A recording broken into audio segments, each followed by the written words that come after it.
Zero distance training means zero distance testing. I'm Joe Kurtenbach, this is Lock, Stock, and Barrel.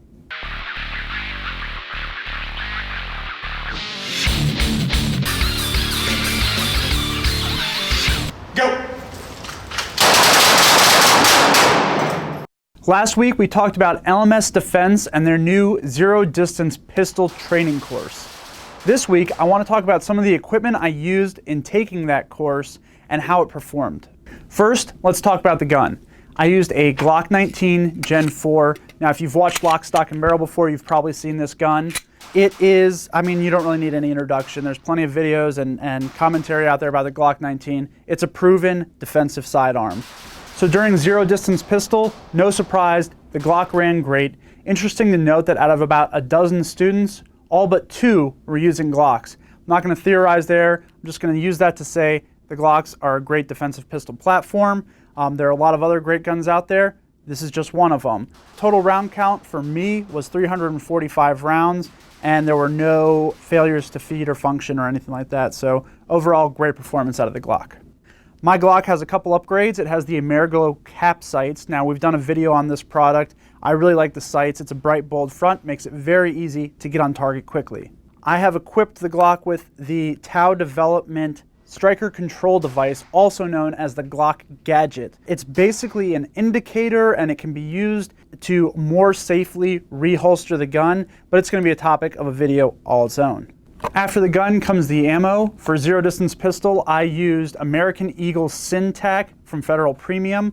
This is a TSJ bullet, which means total synthetic jacket. It uses a polymer coating around the lead bullet. The main idea behind the Syntac is that it is a very clean ammunition to use. Because you have that polymer jacket, you don't have copper or lead fouling in the barrel. It uses clean burning propellants. It uses a lead-free primer, which is supposed to be very consistent, and I had no issues with it at all. We weren't shooting steel targets during the zero pistol course, but if you were, the lack of a metallic jacket means that splashback when engaging steel targets is greatly reduced.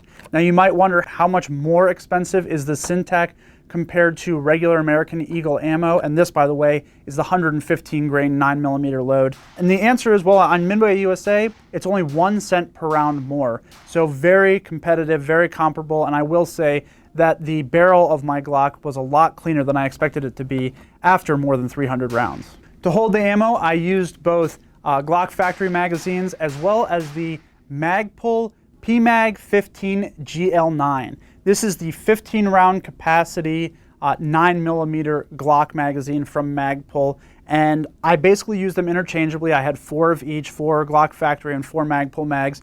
All of them function perfectly. The only thing I will say is when you load them full, when you load them with 15 rounds, the spring in the Magpul magazines, it is a lot stouter than in the Glock magazines. No problems, function great, but you really got to push hard to get those last few rounds in. To hold the magazines, I used the Alien Gear Cloak Mag Carrier. As you would expect from Alien Gear, it's kind of an innovative design.